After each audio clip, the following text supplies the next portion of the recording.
Alhamdulillah, salatu wassalamu ala rasulillah wa ala alihi wa sahbihi ajma'in. Amma ba'd. Fa'udhu billahi minash shaitanir rajim.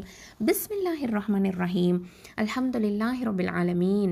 Sisters, inshallah ta'ala நம்ம 90வது சூரா அல் பலதில் மக்காவில் அருளப்பட்ட சூறால 11லேருந்து 20 வரைக்கும் பார்க்க போகிறோம்.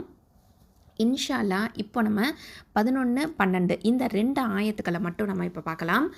வார்த்தைக்கு வார்த்தை பொருளோட விளக்கத்தையும் நம்ம தெரிஞ்சுக்கலாம். أعوذ بالله من الشيطان الرجيم بسم الله الرحمن الرحيم فلاقتحم العقبة وما أدراك ما العقبة. இப்போது ஃபலக்தஹமல் அகபா, ஃபலா அப்புறம் இக்தஹம அதுக்கப்புறம் அல் அகபா, இப்படி தான் நம்ம அதை பிரித்து சொல்லுவோம். இப்போது ஃபலா அப்படின்னா என்ன அர்த்தம் அப்படின்னா பட் நாட் அப்படின்னு அர்த்தம். அதாவது ஃபலானா ஃபனா ஆகவே அப்படின்ற அர்த்தத்தை கொடுக்கும், லானா இல்லை அப்படின்னு அர்த்தம். அப்போது இக்தஹம அப்படிங்கிறது கடக்கிறது, ஓகேவா, கடக்கிறது. அப்போது அட்டம்ப்ட் பண்ணுறது, முயற்சி பண்ணுறது, சரியா. அது எப்படி சொல்லுவோன்னா அட்டம்ப்ட் பண்ணுறது, முயற்சி செய்கிறது, இல்லைன்னா கடக்கிறது அப்படிங்கிற அர்த்தத்தை கொடுக்கும். அல் அகபா அப்படின்னா அகபா அப்படிங்கிறது ஒரு கணவாய், அது ஒரு கணவாய், மலைன்னு சொல்லுவோம், இல்லைனா மலை தொடர் அப்படின்னு சொல்லுவோம். கணவாய்னா என்ன அப்படின்னு பார்த்தீங்கன்னா இந்த மலை தொடர் வழியாவோ இல்லைனா மலை முகடுலாம் இருக்குது பார்த்திங்கன்னா, அது மேலாகவோ போகிறதுக்கு பேர் தான் கணவாய் அப்படின்னு சொல்லுவோம், சரியா. இப்போது இந்த கணவாய் அப்படிங்கிறது தான் அல்லாஹ் சுப்ஹானஹு வ தஆலா இங்கே எதை பற்றி சொல்கிறான் அப்படிங்கிறத நம்ம தெரிஞ்சுக்கலாம். அதாவது இதுக்கு என்ன அர்த்தம்னா, ஆயினும் அவன் கடினமான மலைப்பாதையை கடந்து செல்ல துணியவில்லை அப்படின்னு இங்கே அல்லாஹ் சுப்ஹானஹு வ தஆலா சொல்லி காமிக்கிறான். அவன் அகபாவை கடக்கவில்லை அப்படின்னு சொல்கிறானா. அதாவது அவன் கணவாயை கடக்கவில்லை அப்படின்னா என்ன அர்த்தம்? கணவாய் அப்படிங்கிறது இதில் பொறுத்த வரைக்கும் அல்லாஹ் சுப்ஹானஹு வ தஆலா என்ன நமக்கு சொல்கிறான்னா, நம்மளை பாத் ஆஃப் குட்னஸுக்கு, அதாவது நன்மையின் பக்கத்துக்கு நம்மளை என்கரேஜ் பண்ணுறான், தூண்டுறான், ஓகேவா. இந்த வார்த்தைகள் எல்லாமே நம்மளுக்கு ஒரு தூண்டுதலை கொடுக்குது. அது என்ன அப்படின்னு நம்ம தெரிஞ்சுக்கலாம். அதாவது கணவாயை கடக்கிறது அப்படிங்கிறது எவ்வளவு ஒரு கஷ்டமான ஒரு விஷயம். ஒரு ஊர் ஒரு இடத்துல இருக்குது, இன்னொரு ஊர் ஒரு இடத்துல இருக்குது, ஓகேவா. இடையில மலை தான் இருக்குது அப்படின்னு பார்த்திங்கன்னா, அந்த மலை வழியாக தான் இன்னொரு ஊருக்கு நம்மளால் ட்ராவல் பண்ண முடியும்னு வச்சுக்கோங்களேன். அப்போது அந்த கணவாய் வழியாக தான் போக முடியும். அப்போ கணவாய்னா என்ன, மலை தொடரின் வழியாக போகணும். இப்போல்லாம் ரோடு வசதிகள் இருக்குது, அப்போல்லாம் ரோடுனாலே என்னன்னு தெரியாது இல்லையா. அப்போது மலை தொடர் வழியாக தான் போகணும். அப்போ மலை தொடரில் ஏறுறது போகிறது அப்படிங்கிறது எவ்வளவு ஒரு சிரமமான விஷயம் இல்லையா. அதை சில உலமாக்கள் எப்படி சொல்கிறாங்கன்னா, அதை தடை அப்படின்னு சொல்கிறாங்க. அதாவது அவன் தடையை கடந்து செல்லக்கூடாதா அப்படின்னு சொல்கிறாங்க. அதாவது தடை அப்படிங்கிறது இது இங்கே எதை பற்றி அல்லாஹ் சுப்ஹானஹு வ தஆலா சொல்லி காமிக்கிறான். அதாவது ஒரு அல்லாஹ்வினுடைய அடியானுக்கும் அல்லாஹுக்கு கீழ்ப்படிதலுக்கும், ஓகே, அல்லாஹுக்கு ஒபே பண்ணுறது இருக்குது பார்த்திங்களா, அதுக்கும் நமக்கும் இடையில தடையாக இருக்கக்கூடிய அம்சங்களை தாண்டி செல்லக்கூடாதா அப்படிங்கிறதான் இதனுடைய கேள்வி, ஓகேவா. இப்போது இதை அல்லாஹ் சுப்ஹானஹு வ தஆலா இந்த கணவாயை எதோட ஒப்பிடுறான் அப்படின்னு பார்த்தீங்கன்னா, கடக்கிறதுக்கு ஒப்பிடுறான், அதாவது தாண்டி போகிறதுக்கு ஒப்பிடுறான். எப்படி அப்படின்னா, இப்போ ஒரு உதாரணத்துக்கு நம்ம ஒரு விஷயத்துக்காக கடின உழைப்போட விடாமுயற்சியோட உழைச்சிக்கிட்டே இருக்கோம். அதில் ஒரு அவுட்புட், ஒரு ரிசல்ட் ஒன்று கிடைக்கும் பார்த்திங்களா, அதில் உள்ள சுகம், சந்தோஷம் எவ்வளவு ஒரு அருமையானதாக இருக்கும் இல்லையா. ஆனால் ஈஸியாக கிடைக்கிறத விட ரொம்ப கஷ்டப்பட்டு நம்ம உழைச்சி கடின உழைப்பெல்லாம் போட்டு விடாமுயற்சியோட தொடர்ந்து முயற்சி பண்ணி ஒரு விஷயம் கிடைக்குதுன்னா, அதில் கிடைக்கக்கூடிய சுகம்தான் ரொம்ப ஒரு சந்தோஷமான ஒரு சுகமாக இருக்கும், அப்படி தானே. அது மாதிரி தான் கடின உழைப்பும் விடாமுயற்சியும் அப்போது ரொம்ப ரொம்ப அவசியமாக இருக்குது. இந்த கணவாயை கடக்கிறதுக்கு இதுதான் ஒப்பானதான் அங்கே சொல்லப்படுது. அதாவது இந்த கணவாயை கடக்கிறதுங்கிறது தருணம் தப்பினா மரணம் அப்படின்னு சொல்லுவாங்க இல்லையா, அந்த மாதிரியான ஒரு நிலை, ஓகேவா. அப்போது உடல் வலிமையும் உறுதிப்பாடும் செயல்திறனும் ஒரு மனுஷனுக்குள்ளார இதன் மூலமாக உருவாகும், அப்படி தானே. அதுதான் ஒரு மனுஷனுக்கு உதவியாகவே இருக்கும். அவனோட உடல் வலிமை, உறுதிப்பாடு, செயல்திறன் இந்த 3மே தான் ஒரு கணவாயை கடக்கிறதுக்கு வந்து உறுதுணையாக இருக்கும், உதவியாக இருக்கும் இல்லையா? அது மாதிரி தான் இறை வழிகாட்டுதல் காட்டக்கூடிய இந்த வாழ்க்கை முறையும் அப்படி தான். இஸ்லாம் அப்படிங்கிற இந்த வாழ்க்கை முறையும் அப்படித்தான். கணவாயாக கடக்கிற மாதிரி தான், கஷ்டமானது தான், விடாமுயற்சி செய்யணும், கடின உழைப்பு நீ போடணும் அப்படின்னு தான் இங்கே அல்லாஹ் சுப்ஹானஹு வ தஆலா நம்மக்கிட்ட சொல்கிறான். ஈஸியாக வந்து இஸ்லாம் வந்து கிடச்சிடாது. பொதுவாகவே வந்து ரிவர்ட்டர் முஸ்லிம்ஸு கிட்ட சொல்லுவாங்க, அதாவது நீங்கள் இஸ்லாத்துக்கு வந்துட்டால் ரொம்ப சந்தோஷமாக இருக்கலாம் அப்படின்னு நினச்சிக்காதீங்க, இனிமே தான் உங்களுக்கு சோதனையே அதிகமாகும் அப்படின்னு சொல்லுவாங்க இல்லையா? அப்போது எல்லா முஸ்லிம்ஸுக்குமே இந்த ஒரு விஷயம் நடக்கும். கண்டிப்பாக சோதனைக்கு ஆட்படுத்தப்படுவாங்க. அது கணவாயை கடக்கிற மாதிரி தான், மலை தொடரை வந்து கடக்கிற மாதிரி தான். அது வந்து சாதாரணமாக கடந்துட முடியாது. அதுக்கு என்ன வேணும்? உடல் வலிமை வேணும், உறுதிப்பாடு வேணும், செயல்திறன் வேணும். எப்படி ஒரு விஷயத்தை செய்யணுமோ அந்த முறைப்படி செய்யணும். அதுக்கு முன்னோக்கு பார்வை இருக்கணும் இல்லையா? ஸோ தொடர்ந்து முயற்சி செய்யக்கூடியவங்களாக இருக்கணும், கன்சிஸ்டன்சி இருக்கணும், டிட்டர்மினேஷன் இருக்கணும் இல்லையா? ஸோ இறை வழிகாட்டுதல் காட்டக்கூடிய வாழ்க்கை முறையும் இது மாதிரி தான். அதனால் உண்மை என்ன அப்படின்னு சொன்னால், இந்த மனுஷன் வந்து என்ன பண்ணுறான்னா கணவாயை கடந்து போகிறதே கிடையாது அப்படின்னு அல்லாஹ் சுப்ஹானஹு வ தஆலா இங்கே சொல்லி காமிக்கிறான். ஆயினும் அவன் செங்குத்தான கணவாயில் பிரவேசிக்கவில்லை, அந்த மாதிரி போக மாட்டேங்கிறான் அப்படிங்கிறத தான் அல்லாஹ் சுப்ஹானஹு வ தஆலா இங்கே நமக்கு சொல்கிறான். அதாவது இந்த டிஃபிகல்ட் பாஸ் அப்படின்னு சொல்லுவோம். இந்த கணவாய் அப்படிங்கிறது, அக்கபா அப்படிங்கிறது ஒரு டிஃபிகல்ட் பாஸ், மலைத்தொடரில் கஷ்டப்பட்டு போகக்கூடிய ஒரு டிஃபிகல்ட்டான ஒரு இடம். இந்த இது வந்து எப்படின்னா சாதாரணமான வழிபாதை கிடையாது. கரடு முரடான மலைப்பகுதியில் எப்படி இருக்கும் நமக்கு தெரியும் இல்லையா? மலைப்பகுதி எப்படி இருக்கும்? வளைஞ்சு வளைஞ்சு போகக்கூடியதாக இருக்கும். தேடி தேடி பாதையை கண்டுபிடிக்கணும். போகிற வழியில் முற்கள் இருக்கும், கல் இருக்கும், மரங்கள் இருக்கும். எல்லாத்தையும் கடந்து ரொம்ப கஷ்டப்பட்டு போகணும். இந்த மாதிரி தான் இஸ்லாமிக் பாத் அப்படிங்கிறது கரெக்டான ஒரு வழி இல்லையா? சரியான மார்க்கம், சரியான வழி எது அப்படின்னு சொன்னால் இஸ்லாம் தான். அது போகிறதுக்கும் அதை ஃபாலோ பண்ணுறதுக்கும், இந்த இஸ்லாத்தை ஃபாலோ பண்ணுறதுக்கும் டிஃபிகல்ட்டிஸ் இருக்கும், ஓகேவா? ஆனால் மனுஷன் என்ன பண்ணுறான்? அவனோட மன இச்சையின்படி செயல்படுறான். ஈஸியாக எது இருக்கும்? இப்போது ஒன்றும் இல்லை, ஒரு மனசை வந்து என்ன சொல்லணும்னா, ஈஸியாக செய்கிறது எதுவோ அதையே தான் நாடும் இல்லையா? கஷ்டமாக உள்ளதை வந்து மனசு நாடவே நாடாது. ஆனால் அந்த கஷ்டமாக செய்யக்கூடிய ஒரு விஷயத்தில் தான் பலனே இருக்கும், அப்படி தானே? ஈஸியாக செய்யக்கூடிய விஷயத்தில் ஒன்றுமே இருக்காது. அது அந்த நேரத்தில் ஒரு அற்ப சந்தோஷமாக வேணாலும் இருக்கலாமே தவிர, நிரந்தரமான சந்தோஷம் எதுனா அந்த கஷ்டமான செயலை செய்யும்போது தான். இதை நம்ம டே டு டே லைஃப்பில் எல்லா ஆக்டிவிட்டீஸ்லையுமே அதை நம்ம பார்க்கலாம், ஓகேவா? ஸோ அப்போது மனுஷன் என்ன பண்ணுறான்னா, ஈஸியானதை எடுத்துக்கிறான். அவன் வந்து அவனோட மனசில் என்ன தோணுதோ, மனசு என்ன ஆசைப்படுதோ அதை தான் வந்து செயல்படுத்துகிறான். ஆனால் இந்த சரியான இஸ்லாம் அப்படிங்கிற இந்த தீனை, நேரான வழியை வந்து அவன் ஃபாலோ பண்ணுறதில்ல. ஏன்? அது வந்து டிஃபிகல்ட்டான ஒரு வழியாக இருக்குது, கணவாயை கடக்கக்கூடிய அளவுக்கு அது ஒப்பானதாக இருக்குது. அந்த மாதிரி அல்லாஹ் சுப்ஹானஹு வ தஆலா இங்கே வந்து என்ன பண்ணுறான்னா ஒப்பீடு பண்ணி காமிக்கிறான். அடுத்த ஆயத்தில் பாருங்கள், வமா அத்ராக மல் அகபா, அதாவது கணவாய் என்பது என்னவென்பது உமக்கு எப்படி தெரியும் அப்படின்னு சொல்லி ஒரு கேள்வியும் கேட்குறான். அதாவது வமா அப்படின்னா எது அப்படின்னு அர்த்தம், மேலும் எது, அதராக்க உமக்கு அறிவித்தது, அல் அகபா அதாவது மா அல் அக்கபா, மானா என்ன அப்படின்னு அர்த்தம். இந்த இடத்துல மானா என்ன, அல் அக்கபா அப்படின்னா அக்கபா, கடினமான அந்த மலைப்பாதை எதுவென்று உமக்கு தெரியுமா என்ன? ஓகே, தெரியுமா என்ன? அதாவது and what can make you know what is the difficult boss, எது தான் வந்து அந்த ஒரு வழி அப்படிங்கிறத நீ எப்படி உனக்கு தெரியும் அப்படின்னா அல்லாஹ் சுப்ஹானஹு வ தஆலா நமக்கு அதை டிஃபைன் பண்ணுறான். அதாவது எதுதான் உன்னுடைய நேரான வழி, கடினமான பாதை, எதை வந்து மக்கள் அவாய்ட் பண்ணுறாங்களோ, அந்த பாதை வழியாக போனால் சிரமம் அப்படின்னு சொல்லி மக்கள் அவாய்ட் பண்ணுறாங்களோ அந்த பாதை தான் கடினமான பாதை அப்படின்னு அல்லாஹ் சுப்ஹானஹு வ தஆலா நமக்கு சொல்லி காமிக்கிறான்.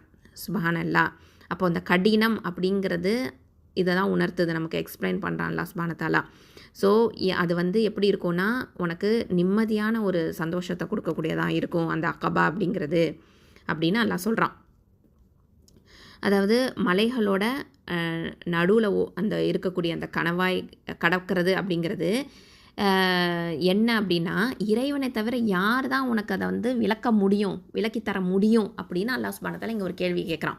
வமா அதராக்கமல் அக்கபா அப்படின்னா இறைவனை தவிர யார் தான் உனக்கு வந்து அதை விளக்கி தர முடியும், எப்படி அதை வந்து எக்ஸ்பிளைன் பண்ணி சொல்ல முடியும், கனவாய் அக்கபா அப்படின்னா என்ன அப்படின்ட்டு அப்படிங்கிறத அல்லாஹ் இங்கே நமக்கு சொல்கிறான். சுபஹானல்லாஹ். அல்ஹம்துலில்லாஹ் சிஸ்டர்ஸ், இன்ஷா அல்லாஹ் நம்ம சூரா பலதில் 13லேருந்து 17 வரைக்கும் பார்க்க போகிறோம். أعوذ بالله من الشيطان الرجيم بسم الله الرحمن الرحيم فك رقبة أو إطعام في يوم ذي مسغبة يتيما ذا مقربة أو مسكينا ذا متربة ثم كان من الذين آمنوا وتواصوا بالصبر وتواصوا بالمرحمة. இப்போது நம்ம 13லேருந்து 17 என்ன பார்க்குறோம் அப்படின்னு பார்த்திங்கன்னா, அல்லாஹ் சுப்ஹானஹு வ தஆலா இதுக்கு முன்னாடி கணவாய்னா என்ன அப்படின்னு அல்லாஹ் சொல்கிறான். அதாவது எப்படி உனக்கு தெரியும் அப்படிங்கிறது உண்டான எக்ஸ்ப்ளனேஷன் தான் இந்த 13லேருந்து 17 வரைக்கும் இருக்குது. கணவாய்னா என்ன அப்படிங்கிறத அல்லாஹ் சுப்ஹானஹு வ தஆலா எக்ஸ்பிளைன் பண்ணி காமிக்கிறான் பாருங்கள். அடிமையை விடுதலை செய்யணும், அல்லது நெருங்கிய உறவுடைய அனாதைக்கும் அல்லது வறுமையில் உழலக்கூடிய ஏழைக்கும் பட்டினி காலத்தில் உணவளிக்கிறது. அதுக்கப்புறமா பின்னர் நம்பிக்கை கொண்டு பொறுமையை போதித்து இரக்கத்தையும் போதித்தோரில் இணைதல், இவைகளே கணவாய் அப்படின்னு அல்லாஹ் சுப்ஹானஹு வ தஆலா நமக்கு புரிய வைக்கிறான். கணவாய்னா என்ன அப்படின்னு சொல்லிட்டு. சுப்ஹானல்லாஹ். இப்போது ஃபக்கு ரக்கபா அப்படின்னா என்ன அர்த்தம்? ஃபக்கு அப்படின்னா விடுதலை செய்தல், ஃப்ரீ பண்ணுறது. ரக்கபா அப்படின்னா ஒரு அடிமையை, அதாவது இங்கே ஒரு அடிமைன்னு இருக்குது. ரக்கபானா நெக் அப்படின்னு சொல்லுவோம், கழுத்து. சரியா? கழுத்துங்கிறதுக்கு தான் ரக்கபா அப்படின்னு சொல்லப்படும். ஆனால் இந்த இடத்துல வந்து என்ன அர்த்தத்தை கொடுக்கும்னா, அடிமை அப்படிங்கிற அர்த்தத்தை கொடுக்கும். அதாவது அது ஒரு அடிமையை விடுதலை செய்தல். It is the freeing of a slave அப்படின்னு தான் சொல்லுவோம். அப்போது ஃபக்கோ ரக்கபா அப்படின்னா அதுதான் ஒருவனை அடிமை தலையிலிருந்து விடுவிப்பது அப்படிங்கிற அர்த்தத்தை கொடுக்கும். அடிமை தலையிலிருந்து விடுவிப்பது அப்படின்ற அர்த்தத்தை கொடுக்கும். அல்ஹம்துலில்லாஹ். அதாவது மனிதன் வந்து என்ன பண்ணுறான் அப்படின்னு பார்த்தீங்கன்னா, தன்வரை தேவைகளை வந்து நிறைவேற்றிக்கிறதுக்காக இருந்தாலும் சரி, அதோடு வந்து அவனோட வேலையை வந்து முடிச்சுக்கிறான். இப்போ நான் மட்டும் எனக்கு உண்டான தேவைகள் இந்த உலகத்தில் வாழ்கிறதுக்கு எனக்கு என்ன தேவை இருக்கோ அதை மட்டும் நான் பூர்த்தி பண்ணிக்கிறேன், இல்லை என் குடும்பத்துக்கு என்ன தேவை இருக்கோ அதை மட்டும் பூர்த்தி பண்ணிக்கிறேன், அதோட மனுஷன் வந்து நின்றுடுறான். அப்படி இருக்கவே கூடாது. எப்படி இருக்கணும்? இப்போது கடனாளியாக இருக்கிறாங்க, வறுமையில் ரொம்ப வாடி இருக்கிறாங்க, அடிமைப்பட்டு இருக்கிறாங்க, இவங்களை எல்லாத்தையும் வந்து அவங்கள விடுவிக்கிறதுக்காக, சுதந்திரமாக வாழ்கிறதுக்காக நம்மளால் முடிஞ்ச அளவுக்கு அதுக்கான வழி செய்யணும். அது மட்டும் இல்லாமல் அதுக்கான எல்லா நடவடிக்கைகளையும் நம்ம மேற்கொள்ளணும். இது வந்து கணவாயில் முதலாவது கணவாயாக இருக்குது அப்படின்றது இதில் அல்லாஹ் சுப்ஹானஹு வ தஆலா நமக்கு சொல்கிறான். அடுத்ததா அவு இத்ஆமுன் ஃபீ யௌமின் ذீ மஸ்கபா. இப்போது இதில் அவு அப்படின்னா அல்லது, இத்ஆம் அப்படின்னா உணவளிக்கிறது, ஃபீ யௌமின் நாளில், ذீ மஸ்கபா கடும் பசியுடன். அப்போது அல்லது பட்டினி நாளில் உணவளிப்பதும் ஆகும் அப்படின்னு சொல்கிறான். அதாவது சமுதாயத்தில் அதிகார இந்த துஷ்பிரயோகம் செய்கிறாங்க பார்த்தீங்களா, அவங்கக்கிட்டேருந்து சிக்கி தவிக்கக்கூடியவங்களுக்கு நம்ம உணவளிக்கணும். அந்த மாதிரியான அர்த்தத்தையும் இது கொடுக்கும். அதாவது அவுனா அல்லது இத்ஆம் அப்படிங்கிறது ஃபீட் பண்ணுறது, உணவளிக்கிறது. யௌமின் ஃபீ நாளில் ذீ மஸ்கபா, அதாவது எப்படிப்பட்ட நாள்னா அவங்க வந்து சிவியரான ஹங்கரில் இருக்காங்க. அதாவது ஹங்கர்னா பசினா கொஞ்சம் நஞ்சம் பசி இல்லை, பயங்கரமான பசி, அளவுக்கு அதிகமான பசி, அந்த மாதிரியாக பசி இருக்கிறவங்க. ஓகேவா? அப்போது அதாவது கடும் பசியுடைய நாளில் உணவளிப்பது அப்படின்னு அர்த்தம். கடும் பசியுடைய நாளில் உணவளிப்பது அப்படின்னு அர்த்தம். ஸோ அந்த மாதிரி நம்ம வந்து உதவி பண்ணணும். பட்டினி கிடக்கக்கூடியவங்களுக்கு பட்டினி கிடக்கக்கூடிய நாளில் நம்ம வந்து உணவளிக்கணும். சரி, இப்போ பட்டினி கிடக்குறாங்கன்னா 2-3 நாள் கழித்து நம்ம வந்து ஹெல்ப் பண்ணிக்கலாம், நம்ம வந்து பணம் கொடுத்துக்கலாம், இல்லை உணவு கொடுத்துக்கலாம் அப்படின்ட்டு இருக்கிறது இல்லை. என்றைக்கு அவங்க பட்டினியாக இருக்காங்களோ அன்றைக்கி உணவு கொடுத்து அவங்களுக்கு வந்து அவங்களுடைய பசியை வந்து தீர்த்து வைக்கிறது. அதே மாதிரி அடுத்தது பாருங்கள், யத்தீமன் தா மக்ரபா. யத்தீம் அப்படின்னா அனாதை, ஆர்ஃபன் அப்படின்னு அர்த்தம். தா மக்ரபா அப்படின்னா உறவினரான அனாதைக்கோ அப்படின்னு அல்லாஹ் இங்கே சொல்கிறான். 15 உணவு பங்கீட்டு முறையில் இந்த சீர்கேடுகள்லாம் ஏற்பட்டு என்ன நடக்குதுன்னா, ஏழை எளியோருக்கு அந்த வகுப்பினர்களுக்கு வந்து அவங்க வந்து எப்படி இருக்குன்னா பசிப்பட்டினியால் வாடி கிடக்குறாங்க. அப்போது அவங்களுக்கு உணவு பங்கீட்டு முறையில் சரியான அளவில் நம்ம வந்து அவங்களுக்கு வந்து கொடுக்கணும் அப்படிங்கிறத இங்கே சொல்லப்படுது. அப்போது முக்கியமாக யத்தீமுக்கு இங்கே யத்தீம் ஆஃப் நியர் ரிலேஷன்ஷிப், அதாவது உறவினரான ஓர் அனாதைக்கு அப்படின்னா என்ன அர்த்தம்? இப்போது ஒருத்தவங்களுக்கு ஒரு தர்மம் பண்ணுறோன்னு வச்சுக்கோங்களேன், ஏழைக்கு ஒரு தர்மம் பண்ணுறோன்னா அது ஒரு நன்மையில் வரும் அப்படின்னு வச்சுக்கோங்களேன். அதே வந்து உறவினரில் அந்த ஏழை இருக்கிறாங்க அப்படின்னு சொன்னால், உறவினருக்கு அந்த ஏழையான உறவினருக்கு தர்மம் பண்ணும்போது 2 மடங்கு கூலி கொடுக்கப்படும். ஏன்னா நம்ம அப்போது என்ன பண்ணுறோன்னா, ஏழைக்கும் உணவளிக்கிறோம், உறவையும் பேணுறோம் இல்லையா? அப்போது 2 மடங்கு கூலி இருக்குது. அதனால் நம்ம அதிகமாக ஃபோக்கஸ் யாரில் இருக்கணும், ஃபேமிலியில் யார் ஏழ்மையான நிலையில் இருக்கிறாங்க அவங்களுக்கு அதிகமான தர்மம் செய்கிறதுல நம்ம முன் வரணும் அப்படிங்கிறத இங்கே வந்து நமக்கு சொல்லப்படுது. சுப்ஹானல்லாஹ். அடுத்ததான் அவு மிஸ்கீனன் தா மத்ரபா, அல்லது நீடி பர்சனுக்கு, மிஸ்கீனுக்கு. மத்ரபா அப்படின்னா வறியவராக இருக்கிறாரு, வறியவரான ஒரு ஏழைக்கு உணவளிக்கிறது அப்படின்னு அர்த்தம்.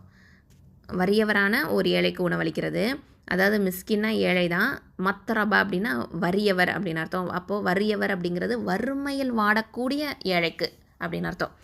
வறுமையில் வாடக்கூடியவங்க அப்படின்னு சொல்லும்போது என்னன்னா, சமுதாயத்தில் பசியால் வாடுறது அப்படிங்கிறது ஒரு வேளை உணவுக்காக அவங்க வந்து தான் உடலை அதாவது எப்படின்னா ஹோம்லெஸ்ஸாக இருப்பாங்க, வீடே இருக்காது, அவங்க வீடே தெருவாக தான் இருக்கும்.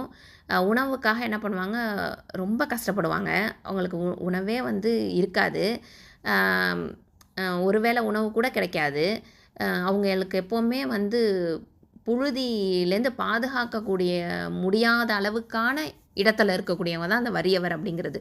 இப்போது வீடே இல்லாமல் தெருவில் இருக்கிறவங்க எப்படி இருப்பாங்க, புழுதியும் ஒரு அழுக்கும் இப்படி தான் இருப்பாங்க இல்லையா? அப்போது புழுதியிலேருந்தோ அழுக்குலேருந்தோ தன்னைத்தானே சுத்தப்படுத்திக்க கூட முடியாத அளவுக்கான ஏழை, அவர் தான் வந்து வறியவர், மிஸ்கீன் அப்படின்னு சொல்லுவோம். ஓகேவா?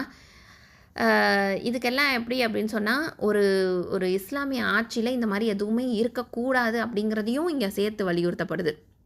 ஓகேவா? இது வந்து தனி மனிதனுக்கு மட்டுமான ஒரு விஷயம் கிடையாது, இது சமூகத்துக்கான ஒரு விஷயம். சமூகத்தில் இந்த மாதிரியான விஷயங்கள் எதுவுமே நடக்கக்கூடாது. தூய சமுதாயத்தை உருவாக்கணும்னா பல கணவாய்களை கடக்க வேண்டிதான் இருக்கும். அப்போ தான் நமக்கு வெற்றி இலக்காக கிடைக்கும் அப்படிங்கிறத நம்ம இதிலேருந்து தெரிஞ்சுக்கிறோம். சுப்ஹானல்லாஹ். ஸோ இது வந்து ரொம்ப ரொம்ப ஒரு முக்கியமான விஷயமா இருக்குது. அப்போது அவு மிஸ்கீனந்தா மத்ரபா, மிஸ்கீனுக்கு ஏழைக்கு உணவளிக்கிறது, ஏழைக்கு வறியவரான ஏழைக்கு உணவளிக்கிறது. சுப்ஹானல்லாஹ். அடுத்தது பாருங்கள் 17 சும்ம கான மினல்லதீன ஆமனு வதவாசௌ பிஸ்ஸப்ரி வதவாசௌ பில் மர்ஹமா. அதாவது சும்ம அப்படின்னா பிறகு அப்படின்னு அர்த்தம், கான அப்படின்னா அவர் ஆகிவிட வேண்டும், சும்ம அப்படின்னா தென், கானனா ஹி இஸ். அடுத்தது மினல்லதீன ஆமனு எவர்களில் நம்பிக்கை கொண்டார்கள், வத்தவாசௌனா இன்னும் உபதேசித்து கொண்டார்கள், பிஸ் சபரி பொறுமையை கொண்டும், வத்தவாசௌ பில் மர்ஹமா, வத்தவாசௌனா இன்னும் உபதேசித்து கொண்டார்கள், பில் மர்ஹமா அப்படின்னா கருணையை கொண்டும். அப்போது கருணையை கொண்டும் அப்படின்னா அந்த அதாவது வத்தவாசவ் அப்படிங்கிறது வந்து வ தவாசவ். ஓகே, தவாசவ், வனா அண்ட் மேலும் அப்படின்னு அர்த்தம். தவாசவ் அப்படின்னா என்ஜாயின் பண்ணுறது, அதாவது எப்படி சொல்கிறதுனா, ஒருத்தவங்களுக்கு ஒருத்தவங்க அட்வைஸ் பண்ணிக்கிறது, ஒருத்தவங்களுக்கு ஒருத்தவங்க வந்து ஆமாம், நன்மையை வந்து சொல்கிறது. ஓகேவா? அப்போது கருணையை கொண்டு உபதேசிச்சுக்குவாங்க, பொறுமையை கொண்டும் கருணையை கொண்டும் உபதேசிச்சுக்குவாங்க அப்படின்னு சொல்லப்படுது. ஓகேவா? அப்போது பிறகு நம்பிக்கையை கொண்டவர்களிலும் பொறுமையை கொண்டு உபதேசித்து கொண்டவர்களிலும் கருணையை கொண்டு உபதேசித்து கொண்டவர்களிலும் அவர் ஆகிவிட வேண்டும் அப்படின்னு இங்கே அல்லாஹ் சுப்ஹானஹு வ தஆலா நமக்கு சொல்கிறான். அல்ஹம்துலில்லாஹ். அப்படின்னா இது என்ன மீன் பண்ணுறது அப்படின்னு பார்த்தீங்கன்னா, பின்னர் நம்பிக்கை கொண்டு பொறுமையை போதித்து இரக்கத்தையும் போதித்தோரில் இணைதல் தான் வந்து கணவாயை கடக்கிறது. சுபஹானல்லாஹ். அப்போது இவங்க வந்து ஒரு கணவாயை கடக்கக்கூடியவங்க எப்படிப்பட்ட குவாலிட்டிஸில் இருக்கணும் அப்படிங்கிறத தான் இங்கே 13லேருந்து 17 வரைக்கும் அல்லாஹ் சொல்கிறான். எப்படி இருக்கணுமா? அடிமையை விடுதலை செய்யணும். அப்புறம் நெருங்கிய உறவுடைய அனாதைக்கும் அல்லது வறுமையில் உள்ளக்கூடிய ஏழைக்கும் பட்டினி காலத்தில் உணவளிக்கணும். ஓகேவா? யார் யாருக்கு? ஃபஸ்ட்டு அடிமையை விடுதலை செய்கிறது, இல்லைனா நெருங்கிய உறவுடைய அனாதைக்கு அல்லது நெருங்கிய உறவுடைய வறுமையில் உழலக்கூடிய ஏழைக்கும் பட்டினி காலத்தில் உணவளிக்கிறது.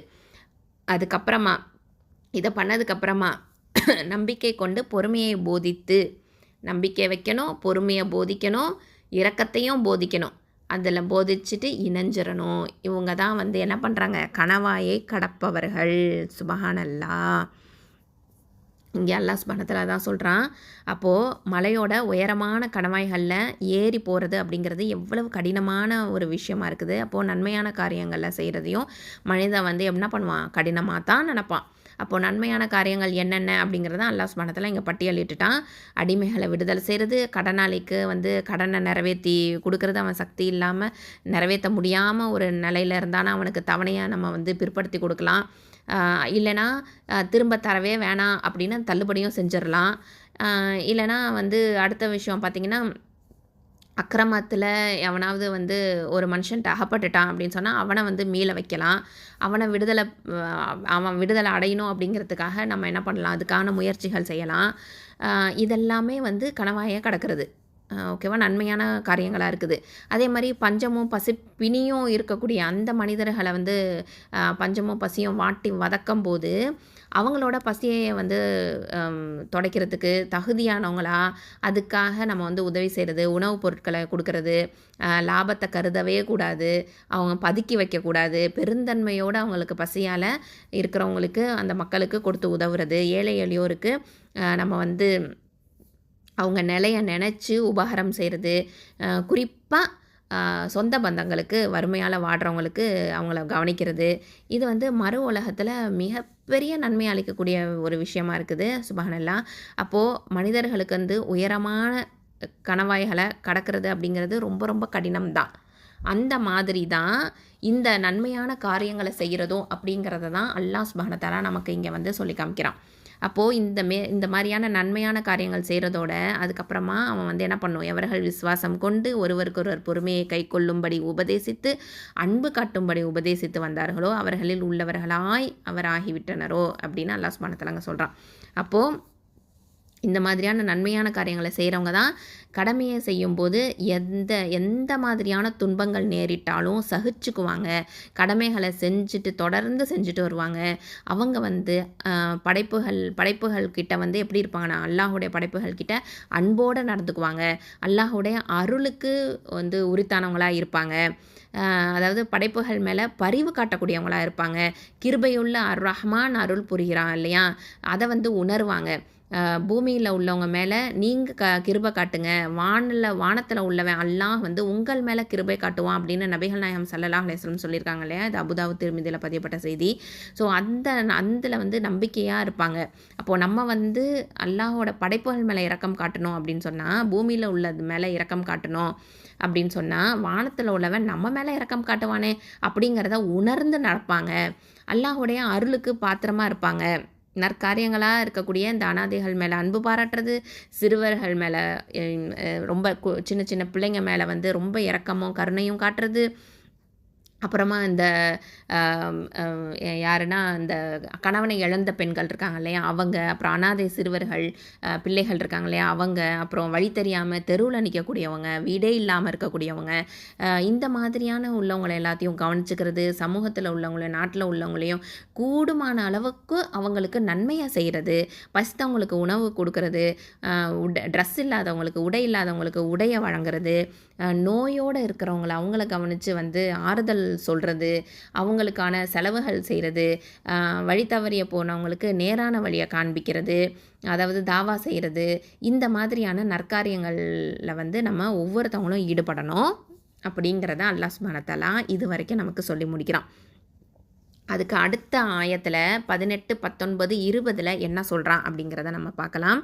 90வது சூறால அல் பலதில் 19, 20, அதாவது 18, 19, 20 இதில் பார்த்தீங்கன்னா அல்லாஹ் சுப்ஹானஹு வ தஆலா அஊது பில்லாஹி மினஷ் ஷைத்தானிர் ரஜீம் பிஸ்மில்லாஹிர் ரஹ்மானிர் ரஹீம் உலாயிக அஸ்ஹாபுல் மைமனஹ் வல்லதீன கஃபரூ பிஆயாத்தினா ஹும் அஸ்ஹாபுல் மஷ்அமஹ் அலைஹிம் நாரும் முஸதஹ். இதில் என்ன சொல்கிறான்? உலாயிக்க யார்? உலாயிக்க இவர்கள், அஸ்ஹாபுல் மைமனா, அஸ்ஹாபுல் மைமனானா வலப்பக்கமுடையவர்கள் அப்படின்னு அர்த்தம். அஸ்ஹாப் அப்படின்னா கம்பானியன்ஸ் அப்படின்னு சொல்லுவோம் இல்லையா, தோழர்கள் அப்படின்னு சொல்லலாம். அல் மைமனா அப்படின்னா வலது பக்கம், மைமனானா வலது பக்கம். அப்போது அஸ்ஹாபுல் மைமனா, யமீனுனா வலது அப்படின்னு அர்த்தம். ஓகேவா? மைமனானா வலது பக்கம், ரைட் ஹேண்ட் அப்படின்னு சொல்லுவோம். அப்போ அஸ்ஹாபுல் மைமனானா வலது புறத்தோர், வலப்பக்கமுடையவர்கள் அப்படின்னு அர்த்தம். அப்போது இந்த வலப்பக்கமுடையவர்கள் யார் அப்படின்னா சொர்க்கவாசிகள். சுபஹானல்லாஹ். இத்தகையோர் தான் வலப்பக்கத்தார் அப்படின்னு அல்லாஹ் சுப்ஹானஹு வ தஆலா சொல்லி காமிக்கிறான். அப்போது இந்த கணவாயை வந்து ஒப்பீடு பண்ணி சொன்னால் இல்லையா, இந்த 13லேருந்து 17 ஆயத்துக்கள் வரைக்கும் நன்மையான காரியங்களை அல்லாஹ் சுப்ஹானஹு வ தஆலா லிஸ்ட்டு போட்டான். இதை எல்லாத்தையும் யார் செய்கிறாங்களோ, சரியான முறையில் யார் செஞ்சுட்டு வராங்களோ அவங்க தான் யாராம்? சுபஹானல்லாஹ். நற்காரியங்களில் செயலில் காட்டுறவங்க யார்? சொல்லில் மட்டும் இல்லாமல் செயலால் செய்கிறவங்க யார்? வலதுசாரியினர், அதிர்ஷ்டசாலிகள், சொர்க்கவாசிகள், அல்லாஹுடைய அர்ஷனுடைய வலப்பக்கத்தில் இருக்கக்கூடியவங்க. சுபஹானல்லாஹி வபிஹம்திஹி. அல்லாஹ் சுப்ஹானஹு வ தஆலா நாம் அனைவரையும் வலப்பக்கத்தாராக்கி வைப்பானாக. ஆமீன் யா ரப்பல் ஆலமீன். அல்ஹம்துலில்லாஹ். அடுத்ததாக பாருங்கள் 19வது ஆயத்து. வல்லதீன கஃபரூ பிஆயாத்தினா ஹும் அஸ்ஹாபுல் மஷ்அமஹ். வல்லதீன கஃபரூ நிராகரித்தவர்கள்தான், பி ஆயாத்தினா நம் வசனங்களை, ஹும் அவர்கள், அஸ்ஹாபுல் மஷ்அமஹ் அப்படின்னா இடப்பக்கமுடையவர்கள் அப்படின்னு அர்த்தம். மேலும் எவர்கள் நம்முடைய வசனங்களை ஏற்க மறுத்தார்களோ அவர்கள் இடப்பக்கத்தார். வல்லதீன அண்ட் தோஸ் கஃபரு யார்? காஃபிராக இருக்காங்களோ, அதாவது டிஸ்பிலீவ் பண்ணுறாங்களோ, நிராகரிக்கிறாங்களோ, அல்லாஹ்வை நிராகரிக்கிறாங்களோ, யாரை நிராகரிக்கிறாங்களோ? அல்லாஹினுடைய ஆயத்துக்களை, பி ஆயாத்தினா அல்லாஹினுடைய ஆயத்துக்கள், ஹும் தே அஸ்ஹாபுல் ஆர் த கம்பானியன்ஸ், அதாவது இந்த என்ன சொல்கிறதுனா இடப்பக்கத்தார். அல் மஷ்அமா அப்படிங்கிறது இடப்பக்கம், லெஃப்ட் ஹேண்டு. அப்போது அவங்க தான் யார்? துரதிர்ஷ்டம் உள்ளவர்கள், இடதுசாரியினர். ஓகேவா? அப்போது மேலும் எவர்கள் நமது சான்றுகளை மறுக்கின்றார்களோ அவர்கள் தான் வந்து யார்? அஸ்ஹாபுல் மஷ்அமா, நமது சான்றுகளை மறுத்து பாவங்களை செய்கிறவர்கள் அப்படின்னு அல்லாஹ் இங்கே சொல்கிறான். அதாவது அவங்க மேலே வந்து நரக நெருப்பை போட்டு மூடப்படும் அப்படிங்கிறத இதனுடைய அர்த்தம். அல்லாஹ் வந்து நம்ம யாவரையும் அதை விட்டும் காத்தருள்வானாக. 20வது ஆயத்தில் அதை தான் சொல்கிறான். அலைஹிம் நாரும் முஸதஹ். அலைஹிம் அப்படின்னா அவர்கள் மீது, நாருனா நெருப்பு, நரகம். முஸதஹ் அப்படின்னா மூடப்படும், அவர்கள் மீது நெருப்பு படர்ந்திருக்கும். அல்லாஹ் சுப்ஹானஹு வ தஆலா அனைவரையும் காத்தருள்வானாக. அப்போது அவர்கள் மேலே நரக நெருப்பு போட்டு மூடப்படும் அப்படிங்கிறது தான் இங்கே நமக்கு சொல்லி காமிக்கிறான். அல்லாஹு அக்பர். அப்போது அந்த அளவுக்கு வந்து இங்கே நமக்கு சொல்கிறான் பாருங்கள். அவர்களே வலப்புறத்தார்னு அந்த 13லேருந்து 17 ஆயத்துக்களில் யாரை பற்றி எல்லாம் சொல்கிறானோ அவங்கள தான் வலப்புறத்தார்னு சொல்லிட்டு, அதுக்கப்புறமா யார் நமது வசனங்களை மறுக்கிறாங்களோ அவங்க தான் இடப்புறத்தார், அவர்கள் மீது மூடப்பட்ட நெருப்பு இருக்கும் அப்படின்னு அல்லாஹ் சொல்கிறான். அல்லாஹ் சுப்ஹானஹு வ தஆலா நம்ம அனைவரையும் காத்தருள்வானாக. சுப்ஹானல்லாஹ். ஸோ இந்த மாதிரி ஒரு நிலை வந்து இருக்குது. அப்போது என்ன அப்படின்னு பார்த்தீங்கன்னா, இந்த மைமன அப்படின்னா வலது பக்கம், அவங்களுக்கு வந்து அல்லாஹ் சுப்ஹானஹு வ தஆலா கண்ணியத்தையும் அருள் வளங்களையும் வழங்குவான். ஏன் அப்படின்னு சொன்னால், அவங்க தான் கஷ்டமான பாதையை கடந்து வரவங்க இல்லையா? வாழ்க்கையில் கஷ்டமான பாதையை கடந்து வரவங்க. எதை நோக்கி கடந்து போகிறாங்க? ஜன்னாவை நோக்கி கடந்து போகிறாங்க. சுப்ஹானல்லாஹ். இப்போது இவங்க என்ன பண்ணுறாங்க? இந்த மாதிரியான நிராகரிக்கிறாங்க இல்லையா? இவங்க வந்து நபி ஸல்லல்லாஹு அலைஹி வஸல்லம் அவங்களையும் நிராகரிக்கிறாங்க, குரானை நிராகரிக்கிறாங்க, அதே மாதிரி ஏழை எளியோர் அனாதைகள் எல்லாத்தையுமே நிராகரிக்கிறாங்க. அப்போ ஒட்டுமொத்தமாக அல்லாஹ்வினுடைய ஆயத்தை நிராகரிக்கிறாங்கன்னா எல்லாத்தையுமே அல்லாஹ் சொன்ன அனைத்தையுமே நிராகரிக்கிறாங்க அப்படின்னு தான் அர்த்தம் இல்லையா? அப்போது அவங்களுக்கு என்ன நடக்கும்? அவங்க வாழ்க்கை எப்படி இருக்கும்? மிசரபிளாக தான் இருக்கும், அதாவது துன்பகரமானதாக இருக்கும். அப்போ இந்த உலகத்தில் மட்டும் இல்லை, மறுமையிலையும் அப்போ துன்பகரமானதானே இருக்கும். அதனால தான் அவங்க இடப்பக்கத்தார் அப்படின்னு அல்லாஹ் சுப்ஹானஹு வ தஆலா இங்கே சொல்லி காமிக்கிறான். அப்போது அவங்க மேலே வந்து என்ன பண்ணப்படும்? நெருப்பு மூடப்படும். அப்போது இதில் வந்து அதாவது அடிமையை விடுதலை செய்யணும், ஃப்ரீயிங் ஆஃப் அ ஸ்லேவ் இருக்குது. அதுக்கப்புறமா சிவியராக ஹங்கரில் இருக்கக்கூடியவங்க, அதாவது பட்டினி பசியில் வாடக்கூடியவங்களுக்கு உணவு அளிக்கணும். அதுக்கப்புறம் நெருங்கிய உறவினர்களான அனாதைகளை வந்து நம்ம அவங்கள கவனிச்சுக்கணும். அதே மாதிரியே வந்து வறியவருக்கும், ரொம்ப நெருங்கிய உறவினரான வறியவருக்கும் நம்ம வந்து உதவி செய்யணும், வறுமையில் வாடக்கூடியவங்களுக்கும். அது மட்டும் இல்லாமல் நம்ம வந்து நம்பிக்கை கொள்ளணும். அதுக்கப்புறம் பொறுமையுடையவங்களாக ஒருத்தவங்க உபதேசிச்சுக்கணும். அதே மாதிரியே வந்து கருணையை கொண்டும் ஒருத்தவங்க உபதேசிச்சுக்கணும். சுப்ஹானல்லாஹ். இது எல்லாமே தான் எந்த பாதையை நோக்கி போகும்? கடினமான இந்த பாதை வந்து நேரான இந்த பாதை எதை நோக்கி போகுது? இந்த கணவாயை கடக்கக்கூடிய இந்த பாதை எதை நோக்கி போகுது? ஜன்னாவை நோக்கி போகுது. சுப்ஹானல்லாஹி வ பிஹம்திஹி. அதை தான் அல்லாஹ் சுப்ஹானஹு வ தஆலா இங்கே நமக்கு ஒரு ரோட் மேப்பு மாதிரி, ஒரு ஒரு ஒரு மேப்பு, சொர்க்கத்துக்கான ஒரு மேப்பு மாதிரி நமக்கு இங்கே சொல்லி காமிக்கிறான். சுப்ஹானல்லாஹ் சுப்ஹானல்லாஹ். ஸோ இதை தான் நம்ம வந்து இந்த சூறாவில் நம்ம புரிஞ்சுக்கக்கூடிய விஷயமா இருக்குது. அல்ஹம்துலில்லாஹ். அதாவது இதில் சில வசனங்களும் பார்க்கலாம். 17 சூரா அல் இஸ்ரால 19வது ஆயத்தில் அல்லாஹ் என்ன தெரியுமா சொல்கிறான்? எவர்கள் நம்பிக்கை கொண்டவர்களாக இருந்து மறுமையை நாடி அதற்குரிய முயற்சி செய்வார்களோ அவர்களுடைய முயற்சி நன்றி செலுத்தப்பட்டு நற்கூலி கொடுக்கப்பட்டதாக இருக்கும். சுப்ஹானல்லாஹ். இந்த ஆயத்தில் வந்து நமக்கு நம்பிக்கை கொண்டு நற்செயல் செய்கிறவங்களுக்கு அவங்க வந்து மறுமையை நாடி அதற்கு முயற்சி செய்கிறாங்க பார்த்தீங்களா? அதுக்காக அவங்களுடைய முயற்சி நன்றி செலுத்தப்பட்டு நற்கூலி கொடுக்கப்பட்டதாக இருக்கும்னு அல்லாஹ் சுப்ஹானஹு வ தஆலா வாக்குறுதி அளிக்கிறான். அதே மாதிரி 16ல் சூரா நஹலில் 97வது ஆயத்துலையும் அல்லாஹ் என்ன தெரியுமா சொல்கிறான்? ஆண் அல்லது பெண்களில் எவர்கள் நம்பிக்கை கொண்டவர்களாக நல்லதை செய்வாரோ நிச்சயம் நாம் அவர்களை நல்ல வாழ்க்கை வாழச் செய்வோம். அவர்கள் செய்து கொண்டிருந்தவற்றை விட மிக அழகிய முறையில் அவர்களின் கூலியை நிச்சயம் அவர்களுக்கு கொடுப்போம் அப்படின்னு அல்லாஹ் சுப்ஹானஹு வ தஆலா வாக்குறுதி அளிக்கிறான். சுப்ஹானல்லாஹ். ஸோ நம்ம வந்து அப்போ கண்டிப்பாக நம்பிக்கை கொண்டவர்களாக இருக்கிறோம், நல்லதை செய்வோராக இருக்கணும். நிச்சயமாக அல்லாஹ் சுப்ஹானஹு வ தஆலா நல்ல வாழ்க்கையை தான் நம்மளை வாழ செய்வோம். சுப்ஹானல்லாஹ் சுப்ஹானல்லாஹ். அதுக்கான கூலியையும் அல்லாஹ் சுப்ஹானஹு வ தஆலா வழங்குறேன்னு வாக்குறுதி அளிச்சிருக்கிறான். அப்போது கண்டிப்பாக நமக்கான கூலி இருக்குது. அல்லாஹ் சுப்ஹானஹு வ தஆலா நம்ம அனைவரையும் வலப்பக்கத்தாராக்குவனாக. ஆமீன் யா ரப்பல் ஆலமீன். கம்பேனியன்ஸ் ஆஃப் த ரைட் ஹேண்டாக அல்லாஹ் சுப்ஹானஹு வ தஆலா நம்ம அனைவரையும் ஆக்குவானாக. ஆமீன் யா ரப்பல் ஆலமீன். அல்ஹம்துலில்லாஹ் சிஸ்டர்ஸ். அஸ்ஸலாமு அலைக்கும் வரஹ்மத்துல்லாஹி வபரகாத்துஹு. அஸ்ஸலாமு அலைக்கும் வரஹ்மத்துல்லாஹி வபரகாத்துஹு. அல்ஹம்துலில்லாஹ் சிஸ்டர்ஸ். இப்போ இன்ஷா அல்லாஹ் நம்ம வந்து சூரா பலதில் இப்போது தஜ்வீது சட்டங்களை அப்ளை பண்ணி எப்படி ஓதுறது அப்படிங்கிறத தெரிஞ்சுக்க போகிறோம். இப்போது இன்ஷா அல்லாஹ் 11லேருந்து 20 வரைக்கும் நம்ம பார்க்கலாம்.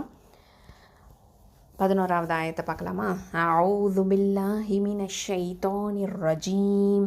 பிஸ்மில்லாஹிர் ரஹ்மானிர் ரஹீம். ஃபலக்தஹமல் அகபஹ். இது ஃபா ஃபத்ஹா ஃபா, லாம் ஃபத்ஹா, அலிஃப் மத் இருக்குது. இது 2 அலிஃப் நீட்டணும். ஃப லா. ஆனால் அடுத்த வார்த்தையில் என்ன இருக்குன்னு பாருங்கள். ஹம்சத்துல் வசல் வந்திருக்கு. அதுக்கும் அடுத்த எழுத்து காஃபில் சுக்கூன் இருக்குது. இப்போது இதை வந்து தனித்தனியாக ஓதணும் அப்படின்னு சொன்னால் ஃபலா அப்படின்னு சொல்லுவோம். அப்புறம் இக்தஹம அப்படின்னு தான் அதை சொல்லுவோம். ஏன்னா அது வந்து ஒரு ஃபேல், அது அதாவது ஒரு வினைச்சொல். ஓகேவா? அப்போது அதை வந்து நம்ம என்ன பண்ணுவோன்னா இப்போ வந்து நம்ம இணைக்கணும். ஏன்னா அங்கே ஹம்சத்துல் வசல் இருக்குது, அதை நம்ம உச்சரிக்க மாட்டோம். அதனால் இந்த லாம் ஃபத்ஹாவை காஃப் சுக்கூனோட இணைச்சிருவோம். அப்போது லாம் ஃபத்ஹா காஃப் சுக்கூன் லக். ஏன்னா அந்த காஃப் சுக்கூன் வந்து கல்கலத்து சுகரா கொடுக்கணும், லைட்டாக கல்கலா பண்ணணும். அப்போது ஃபலக். ஓகே, ஃபலக். அடுத்தது த ஃபத்ஹா த, ஹ ஃபத்ஹா ஹ, மீம் ஃபத்ஹா ம இருக்குது. அடுத்த எழுத்தில் என்ன இருக்குதுன்னு பாருங்கள், லாம் இருக்குது. அப்போது இதில் வந்து என்னதுன்னா இந்த இடத்துல வந்து ஹம்சத்துல் வசல் இருக்குது, அதை உச்சரிக்க மாட்டோம். அப்போது மீம் ஃபத்ஹா ம வந்து லாம் சுக்குனோட இணைஞ்சிரும். அப்போது மல் அப்படின்னு வந்துடும். அப்போது ஃபலக் தஹமல். ஓகே, அடுத்தது ஐன் ஃபத்ஹா அ, இது வந்து நடுத்தொண்டையிலேருந்து வரணும். காஃப் ஃபத்ஹா கா, இது ஹெவி லெட்டர். கா வாயை நல்லா ஓப்பன் பண்ணி சொல்லணும், இஸ்தேல எழுத்து. அடுத்தது ப ஃபத்ஹா ப, அகப. அடுத்தது த ஃபத்ஹா த, த மர்பூத்தா இருக்குது. இறுதியாக தான் இந்த எழுத்து எப்போவுமே வரும்.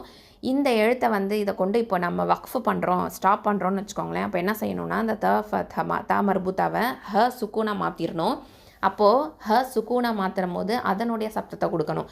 அப்போது அகப ப அப்படின்னு சொல்லி அந்த இடத்துல வந்து நம்ம ஹ சுக்கூனை கொடுத்து ஹம்ஸ் பண்ணணும். அந்த சிஃபத்து ஒன்று, அந்த ஹ சுக்கூனுக்கு உண்டான சிஃபத்தை நம்ம கொடுக்கணும். சரியா? அப்போ இதை எப்படி ஓதணும்? ஃபலக் தஹமல் அகப. அடுத்தது 12வது ஆயத்தை பாருங்கள். வமா அதராகமல் அகப. இப்போது வா ஃபத்ஹா வ, மீம் ஃபத்ஹா அலிஃப் மத் இருக்குது. அடுத்த எழுத்தோட முதல் வார்த்தை என்னன்னு பாருங்கள், ஹம்ஸா இருக்குது. அப்போது இதை என்ன பண்ணணும்னா மத்தல் ஜாயிசல் முன்ஃபசல் அப்படிங்கிற சட்டம் இருக்குது. இப்போது 4 இல்லைனா 5 அலிஃப் நீட்டி தான் இந்த இதை மத்தை ஓதணும். அப்போது வமா அப்படின்னு நீட்டணும். அடுத்ததான் ஹம்சா ஃபத்ஹா தால் சுக்கூன் அது, இந்த இடத்துல கல்கலத்து சுகரா அது. அடுத்தது ரா ஃபத்ஹா அலிஃப் சகைரா ரா, 2 அலிஃப் 2 ஹரக்கத்தை நீட்டணும். அடுத்ததான் காஃப் ஃபத்ஹா க, அது ரா க. அடுத்தது மீம் ஃபத்ஹா லாம் சுக்கூன் மல். இடையில இருக்கக்கூடிய இந்த என்ன இருக்குன்னா ஹம்சத்துல் வசல், அதை உச்சரிக்க மாட்டோம், அது ராக்க மல். ஓகே, அந்த மீம் ஃபத்ஹா அலிஃப் மத் இருக்கு இல்லையா, அதையும் அது வந்து என்ன ஆகிடும், வீழ்த்தப்பட்டுரும். ஓகேவா? அப்போ லாம் சுக்கூனோட இணைஞ்சிரும். அப்போது மல்.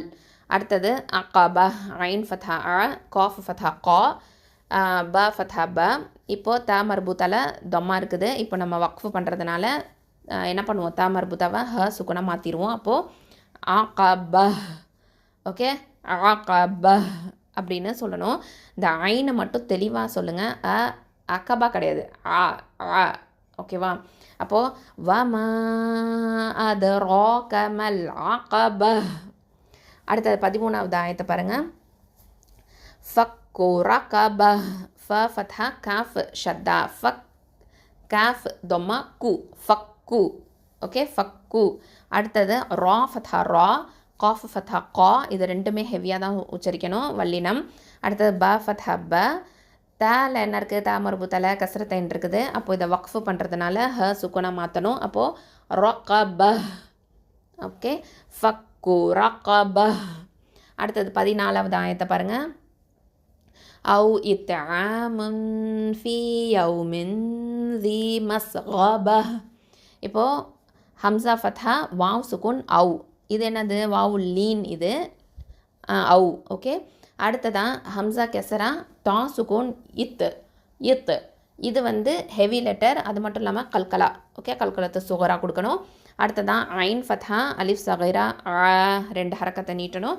மீமில் என்ன இருக்குது, தொம்மத்தைன் இருக்குது. அடுத்த எழுத்து நம்ம பாருங்கள், ஃப வந்திருக்குது. அப்போது இதை என்ன பண்ணணும், இந்த இடத்துல எஹ்ஃபா பண்ணணும், மறைச்ச ஒன்றா செஞ்சு ஓதணும். அப்போது இத்ஆமுன் அப்படின்னு சொல்லி மறைக்கணும், அந்த நூனை ஹைட் பண்ணணும். அடுத்ததான் ஃப ஃபத்ஹா யா மத்து ஃபீ, அப்போது 2 ஹரக்கத்தை நீட்டணும்.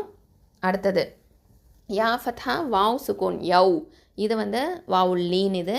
அடுத்தது மீம் கெசரத்தேன் மின், இங்கே கெசரத்தேன் வந்திருக்குதா, தன்மீன் இருக்குதா. அடுத்த எழுத்து என்னன்னு பாருங்கள், ஜால் இருக்குது. அப்போது இங்கே என்ன சட்டம், இங்கேயும் எஹ்ஃபா பண்ணணும், ஹைட் பண்ணணும். அப்போது நூன் சாக்கினாவை ஹைட் பண்ணி ஓதணும். அப்போது யௌமென் தி, யௌமென் தி ஓகே.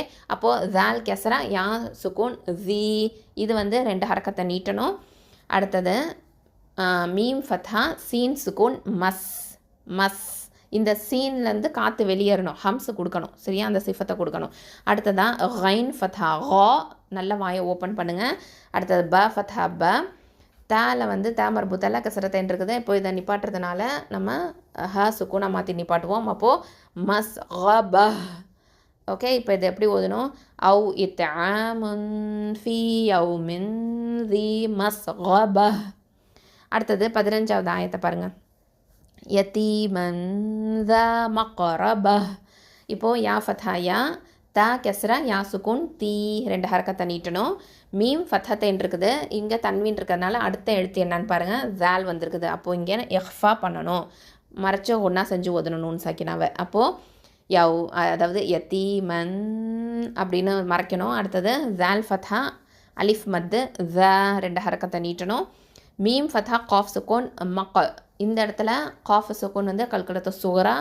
அடுத்ததான் ரா ஃபத்ஹா ரா, ஹெவி வல்லினம், ப ஃபத்ஹா ப, மக்கரப. அடுத்தது தல என்ன இருக்குது, தாமர் புத்தல கசரத்தைன் இருக்குது. இப்போ வக்ஃபு பண்ணுறதுனால ஹ சுக்கூனை மாற்றி நிப்பாட்டுவோம். அப்போது மக்கரப. ஓகே. அந்த ஹம்ஸ் சிஃபத்தை கொடுக்கணும். இப்போ இது எப்படி ஓதணும்? யதீமன் ذا மக்ரப.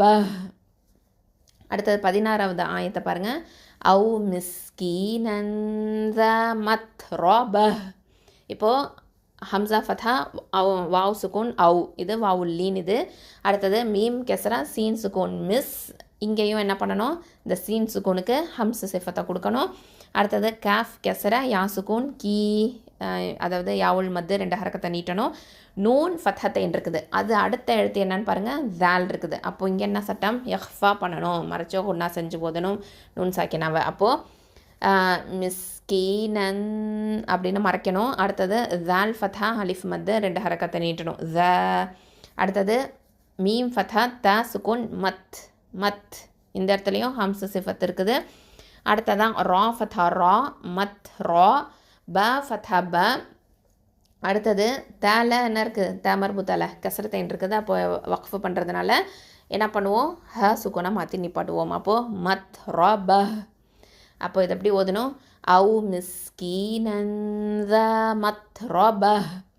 அடுத்தது 17வது ஆயத்தை பாருங்கள். ثم كان من الذين آمنوا وتواصوا بالصبر وتواصوا بالمرحمة. இப்போது சும்ம ச தொம்மா மீம் ஷத்தா சும், மீம் ஃபத்ஹா ம, சும்ம. ஏன்னா அந்த மீம் முஷத்ததாங்கிறதுனால அதை நம்ம அக்கமல் குன்னா கொடுக்கணும். ஓகே. அப்போது சும்ம அங்கே நிறுத்தி வச்சு தான் சொல்லணும். அடுத்தது காஃப் ஃபத்ஹா அலிஃப் மத்து 2 ஹரக்கத்தை நீட்டணும், க. நூன் ஃபத்ஹான கன. அடுத்தது மீம் கெஸ்ரா மீ, நூன் ஃபத்ஹா லாம் ஷத்தா நல், லாம் ஃபத்ஹா ல, மீ நல்ல. இடையில இருக்கக்கூடிய ஹம்சத்துல் வசலை உச்சரிக்க மாட்டோம், மீ நல்ல. அடுத்தது ஜால் கெஸ்ரா யா சுக்கூன் ஜி, 2 ஹரக்கத்தை நீட்டணும், யாவுல் மத்து. அடுத்தது நூன் ஃபத்ஹான மீ நல்லதீன. அடுத்தது ஹம்சா ஃபத்ஹா அலிஃப் மத் இருக்குது. இது என்னென்னா மத்துல் பதல் அப்படின்னு சொல்லுவோம், இந்த சட்டத்துக்கு பேர் மத்துல் பதல் இது. அடுத்தது மீம் ஃபத்ஹாம ஆம, நூன் தொம்மா வாவ் சுக்கூன் நூ, 2 ஹரக்கத்தை நீட்டணும், வாவுல் மத்து ஆம நூ. அடுத்தது பாருங்கள், வாவ் ஃபத்ஹாவா, த ஃபத்ஹா த வ த, வாவ் ஃபத்ஹா அலிஃப் மத்து வா, 2 ஹரக்கத்தை நீட்டணும், அலிஃப் மத்து. அடுத்தது ஸ்வாது ஃபத்ஹா வாவ் சுக்கூன் சௌ, இது வந்து வாவுல் லீன் இது. அப்போது வத்த வா சௌ. அடுத்தது பாருங்கள், ப கெசரா ஸ்வாது ஷத்தா பிஸ், பிஸ். ஸ்வாது ஃபத்ஹா ப சுக்கூன் சப், இது வந்து கல்கலத்து சுகரா. அடுத்தது ரா கெசரா ரி, இது மெல்லினமாக தான் ஓதணும், தற்கைக்கா ஓதணும், பிஸ் சப் ரி. அடுத்தது வா ஃபத்ஹா வா, த ஃபத்ஹா த வா த, வா ஃபத்ஹா அலிஃப் மத்து வா, 2 ஹரக்கத்தை நீட்டுவோம், அலிஃப் மத்து. அடுத்தது ஸ்வாது ஃபத்ஹா வாவ் சுக்கூன் சௌ, இது வாவுல் லீன் இது. அப்போது வத்த வா சௌ. அடுத்தது பாருங்கள், ப கெசரா லாம் சுக்கூன் பில், இடையில இருக்கக்கூடிய ஹம்சத்துல் வசல் உச்சரிக்க மாட்டோம், பில். அடுத்தது மீம் ஃபத்ஹா ரா சுக்கூன் மர், மர். இது வந்து ஹெவியாக தான் உச்சரிக்கணும் இந்த ரா சுக்கூனை, ஓகேவா, மர். ஏன்னா முதல் எழுத்து என்ன இருக்குது, ரா சுக்கூனுக்கு முன்னாடி உள்ள எழுத்தில் ஃபத்ஹா இருக்கிறதுனால. அடுத்தது ஹ ஃபதா ஹ, மீம் ஃபதா ம, மர் ஹ ம. அடுத்தது தேல் என்ன இருக்குது, கெசரா இருக்குது. இப்போ வக்ஃபு பண்ணுறதுனால அதை ஹ சுக்குனை மாற்றி நிப்பாட்டுவோம். அப்போது பில் மர் ஹ ம. இது எப்படி ஓதணும்? ثم كان من الذين آمنوا وتواصوا بالصبر وتواصوا بالمرحمة. அடுத்தது 18வது ஆயத்தை பாருங்கள். உலாயிக அஸ்ஹாபுல் மைமன. அதாவது ஹம்சா தொம்மா ஊ, அதில் அந்த ஊ மட்டும் தான் சொல்லுவோம். அந்த இடையில அதுக்கு நடுவில் இருக்கக்கூடிய இந்த வாவ் இருக்குது பார்த்திங்களா, வாவில் ஒரு 0 மாதிரி இருக்குது பார்த்திங்களா மேலே, அதை வந்து நம்ம உச்சரிக்கக்கூடாது. ஓகேவா? அது வந்து சிம்பிள் போட்டிருக்கோம், ஆனால் அதை உச்சரிக்கக்கூடாது. அது வந்து அந்த 0க்கு பேர் வந்து சிஃப்ரு முஸ்ததீர் அப்படின்னு சொல்லுவோம். அதெல்லாம் வந்து தஜ்வீத் சட்டத்தில் படிக்க வேண்டிய விஷயங்கள். ஓகேவா? அதை நம்ம உச்சரிக்கக்கூடாது. ஹம்சா தொம்மா ஊ மட்டும்தான். அடுத்ததான் லாம் ஃபதா அலிஃப் மத்து. அடுத்தது பாருங்கள், ஹம்சா கெசரா ஈ இருக்குது. அப்போது இந்த இடத்துல வந்து என்ன மத்து? அது மத்தல் வாஜிபல் முத்தசில். ஓகேவா? அந்த சட்டத்தின் அடிப்படையில் 4 இல்லைனா 5 ஹர்க்கத்தை நீட்டி தான் ஓதணும். உலா இ. ஓகே, க ஃபதா க, உலா இ க. அடுத்தது ஹம்சா ஃபதா சாது சுகோன் அஸ். அடுத்தது ஹ ஃபதா அலிஃப் சகைரா ஹ, 2 ஹர்க்கத்தை நீட்டும் அலிஃப் மத்து. அடுத்தது ப தொம்மா லாம் சுகோன் புல், அஸ்ஹாபுல். அடுத்தது மீம் ஃபதா யா சுகோன் மை, இது யாவுல் லீன் இது. அடுத்தது மீம் ஃபதா ம, மைம. நூன் ஃபதானா மைமன. த கெசரா இருக்குது, த மர்பூத்தால கெசரா இருக்குது. அதை என்ன பண்ணுவோம், வக்ஃபு பண்ணுறதுனால ஹ சுக்குனை மாற்றுவோம். அப்போது மைமன. அப்போ இதை எப்படி ஓதணும்? உலாயிக அஸ்ஹாபுல் மைமன. அடுத்தது 19வது ஆயத்தை பாருங்கள். வல்லதீன கஃபரு பி ஆயாத்தினாஹும் அஸ்ஹாபுல் மஷ்அம. வாவ் ஃபதா லாம் ஷதா வல், லாம் ஃபதா ல, வல்ல. அடுத்தது ஜால் கெஸ்ரா யா சுகுன் தி, 2 ஹரக்கத்தை நீட்டணும். யாவு அதாவது யாவுல் மத்து. அடுத்தது நூன் ஃபதா ந, வல்லதீன. அடுத்தது காஃப் ஃபதா க, ஃப ஃபதா ஃப, க ஃப. ரா தொமா வாவ் சுகுன் ரூ, இது வாவுல் மத்து. அப்போது க ஃப ரூ, 2 ஹரக்கத்தை நீட்டுவோம். அடுத்தது ப கெஸ்ரா பி, ஹம்சா ஃபதா அலிஃப் மத்து அ, இது வந்து மத்தல் பதல்னு சொல்லுவோம். Be a. அடுத்தது யா ஃபதா அலிஃப் சகைரா யா, 2 ஹரக்கத்தை நீட்டணும். அடுத்தது த கெஸ்ரா தி, பி ஆ யா தி. நூன் ஃபதா அலிஃப் மத்து ந, 2 ஹரக்கத்தை நீட்டணும். அப்போது பி ஆ யா தி ந. ஹ தொம்மா மீம் சுகூன் ஹும், ஹும். அந்த மீம் சுகூனுக்கு அடுத்ததான் ஹம்சா வந்திருக்கிறதுனால இது வந்து இதுஹார் ஷஃபவி. ஓகே, இதுஹார் ஷஃபவி. அடுத்ததான் ஹம்சா ஃபதா சாது சுகூன் அஸ். அடுத்தது ஹ ஃபதா அலிஃப் மத்து ஹ, 2 ஹரக்கத்தை நீட்டணும். ப தொம்மா லாம் சுகூன் புல், அஸ்ஹாபுல். அடுத்தது meme Fattah Sheen Sukoon மஷ், மஷ். Okay, நல்ல தெளிவாக அதை சொல்லுங்கள், மஷ். அடுத்தது ஹம்சா ஃபதா அ, மீம் ஃபதா ம, மஷ் அம. தேல என்ன இருக்குது, மஷ் அமதி அப்படின்னு தானே இருக்குது. அந்த த மர்பூத்தாவை இப்போது கெசராவை உள்ள த மர்பூத்தாவை ஹ சுக்குனை மாற்றி வக்ஃபு பண்ணணும். அப்போது எப்படி ஓதுவோம்? அஸ்ஹாபுல் மஷ் அம. இதை எப்படி சொல்லணும்? வல்லதீன கஃபரு பி ஆயாத்தினாஹும் அஸ்ஹாபுல் மஷ் அம. இந்த மாதிரி நம்ம இந்த ரூல்ஸ் அப்ளை பண்ணி ஓதணும். அடுத்ததான் 20வது ஆயத்தை பாருங்கள். அலைஹிம் நாரும் முஸத. ஐன் ஃபதா அ, இது நடுத்தொண்டை வசத்துல் ஹல்கு. அடுத்தது லாம் ஃபதா யாசுக்குன் லை, இது யாவுல் லீன். அலை ஹ தம்மா, அதாவது ஹ கெஸ்ரா மீம் சுக்குன் ஹிம், அலை ஹிம். இப்போ மீம் சுக்குனுக்கு அடுத்ததான் நூன் வந்திருக்கு. இப்போது இது ஹர் ஷஃபவி இந்த ரூல் பேர். அடுத்ததான் நூன் ஃபதா அலிஃப் மத்து ந, 2 ஹரக்கத்தை நீட்டணும். ரால தொமத்தைன் இருக்குது. அடுத்த எழுத்து என்ன இருக்குது, மீம் இருக்குது. இப்போ இங்கே என்ன சட்டம், இதுகாம் பண்ணணும். ஓகே, நாரும் அப்படின்னு இதுகாம் பண்ணணும். இதுகாம் காமில் பில் குன்னா. ஓகே, இதுகாம் காமில் பில் குன்னா இந்த சட்டத்தின் அடிப்படையில் நாரும். அடுத்தது மீம் தொம்மா ஹம்சா சுகூன் மு, மு ஒரு ஸ்டாப் தான் கொடுக்கணும், மு. அடுத்தது சாது ஃபதா சா, இது ஹெவி லெட்டர் இது. அடுத்தது தால் ஃபதா த. இப்போது தால் மர்பூத்தால் என்ன இருக்குது, தம்மத்தைன் இருக்குது. அப்போது இதை வக்ஃபு பண்ணுறதுனால ஹ சுக்குனை மாற்றிடுவோம். அப்போது மு ச த அப்படின்னு சொல்லுவோம். ஓகே, இது எப்படி ஓதணும்? அலைஹிம் நாரும் முஸதஹ். அல்ஹம்துலில்லாஹ். இந்த மாதிரி ஒவ்வொரு வார்த்தையும் ஒவ்வொரு எழுத்தையும் கவனித்து அதுக்கு உண்டான சட்டங்களையும் கொடுத்து இன்ஷா அல்லாஹ் ஓதணும். அஸ்ஸலாமு அலைக்கும் வரஹ்மத்துல்லாஹி வபரகாத்துஹு. சுப்ஹானக்கல்லாஹும்ம வபிஹம்திக அஷ்ஹது அல்லா இலாஹா இல்லா அன்த அஸ்தக்ஃபிருக வ அத்தூபு இலைக்.